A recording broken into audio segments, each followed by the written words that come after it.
আসসালামু আলাইকুম বন্ধুরা, সকলে কেমন আছেন? আশা করি সকলে ভালো আছেন। এই তো আরও একটি নতুন ভিডিওতে স্বাগতম। দেখতে থাকেন, আশা করি ভালো লাগবে। তো আজকে ব্লগটা সকাল থেকেই করা। দেখেন সকালের ভিউটা অনেক সুন্দর। আর এরকম সুন্দর সুন্দর ভিডিও পেতে আমার চ্যানেলটা লাইক কমেন্ট শেয়ার করবেন। আর আমার চ্যানেলটা সাবস্ক্রাইব করে আপনাদের পাশে রাখবেন আমাকে। আমার যেহেতু ছোট চ্যানেল, সেজন্য আমাকে একটু আপনাদের পাশে রাখবেন। তো সবার ভালোবাসা কাম্য করে আজকে ভিডিওটা এখানেই শুরু করছি। তো দেখেন, তারপর বন্ধুরা দেখেন, এই যে হাঁসগুলো কি কেউ চিনেন?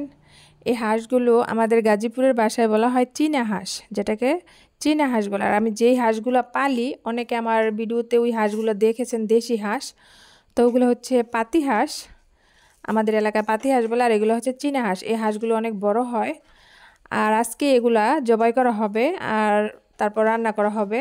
তো দেখা যাক। ওই যে একটা 300 ফিটে একটা মেয়ে আছে না, শাকিলা আপা, তো সবাই আমরা সকলেই চিনি। শাকিলা আপার ভাইরাল রেসিপি হচ্ছে হাঁসের মাংস। তো আজকে চেষ্টা করে দেখি আমরাও কি বাসায় এইরকম রেসিপি রান্না করতে পারি কিনা হাঁসের মাংস।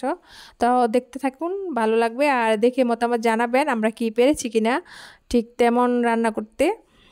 তো দেখেন এগুলা, এই যে ধরার জন্য চেষ্টা করা হচ্ছে, তো পারতেছে না। তারপর দেখেন এই যে ছোট ছোট বাচ্চাও কিনে আনা হয়েছে, তো এগুলো ওই রকমই বড় হবে। তো দেখেন এগুলো এখনো ছোট। তো এগুলো কিছুদিন পালার পরে যখন বড় হবে, খাওয়ার উপযোগী হবে, তখন কিন্তু এগুলো জবাই করা হবে। আর বন্ধুরা, এই হাঁসগুলো এত চালাক, মানে একটু দিলে, দৌড়ানি দিলে হাঁসগুলো উড়াল দেয়, এক জায়গা থেকে আরেক জায়গায় উড়াল দিয়ে চলে যায়। এইরকম একটা অবস্থা।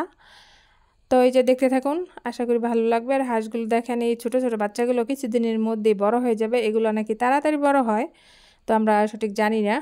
এই প্রথমবারই হাঁস কেনা হয়েছে এগুলা।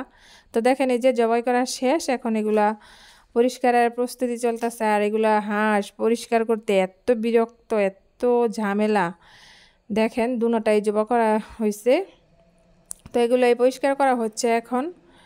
তারপর দেখেন একদিক দিয়ে পরিষ্কার করতেছে, তারপর দেখেন দুইজনে পরিষ্কার করতেছে, এই যে। আর এই যে দেখেন, তারপর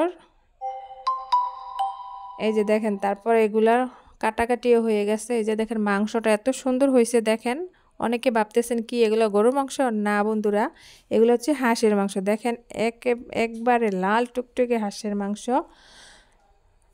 তো এগুলো খেতেও অনেক ভালো হয়েছিল, মজা লেগেছিল। আর দেখেন হাঁসের মাংসটা, অনেকে ভাবতেছেন গরুর মাংস, ঠিক তা না। তো হাঁসের মাংসের কালারটা অনেক সুন্দর আসছিল, লাল টুকটুকে। দেখেন আমার ননদের মেয়ে বসে বসে দেখতেছে, মাংস কাটতেছে আর দেখতেছে। এই যে দেখেন ছোট হাঁস, ও কিন্তু দেখতেছে আর বিশ্রাইতেছে। তারপর দেখেন বন্ধুরা, আমাদের রান্না শেষ। কি বন্ধুরা অবাক হচ্ছেন? না না, এগুলো শাকিলা আপার হাঁসের মাংস না, এগুলো আমরাই রান্না করেছি। তো আপনারা মতামত জানাবেন কেমন হয়েছে রান্নাটা। আর খেতেও বন্ধুরা অনেক মজা হয়েছে। তো আপনারা তার খেয়ে দেখতে পারবেন না, তো দেখে বলবেন কেমন হয়েছে, আমরা কি পেরেছি কিনা। তো দেখেন বন্ধুরা, আমার একটা মুরগি, এই যে কিছুদিন আগে মুরগি বাচ্চা নিয়ে নেমেছে। তো দেখেন এই যে বাচ্চা ফুটেছে, এই যে এগুলাই 10টা ডিম দিয়েছিলাম, তো 10টা থেকে 10টাই হয়েছে। তো দেখেন এটা আর ভিডিও করা হয় নাই। তো বাচ্চাগুলো দেখেন বেশ বড় চড়ো হয়ে গেছে। তো আরও দুইটা মুরগি আমার এখনও কুরচা বসে আছে। তো আমাদের গাজীপুরে কুরচা বলে, যেটাকে মুরগি ডিম নিয়ে বসে, ওটাকে আমাদের গাজীপুরের ভাষায় কুরচা বলে। তো ওই মুরগি দুইটা এখনও বসে আছে। তো এই যে দেখেন একটা মুরগি দেখাইতেছে আপনাদের, এই যে দেখেন এই মুরগিটাও ছাও ফুটতেছে। এই যে দেখেন আল্লাহর কত নিয়ামত।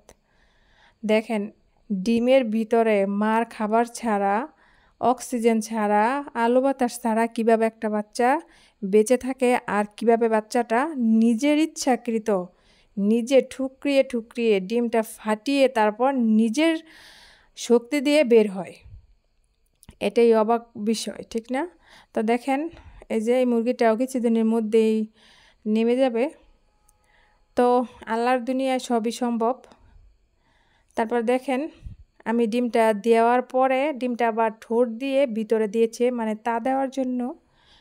তো তারপর দেখেন রাত হয়ে গেছে, আমার ছেলে দেখেন বন্ধুরা, ওরা বাচ্চারা কিন্তু একটা খেলা ফেলেছিল, মানে সব বাচ্চারা টাকা তুলে যে টাকাগুলো দিয়ে ওরা মজা খায়, তো ওই টাকাগুলো চাঁদা তুলে সবাই মিলে দেখেন ট্রফি এনেছে, তারপর মেডেল এনেছে। তো মানে দুই দলে খেলা ফেলেছিল, ফুটবল খেলা।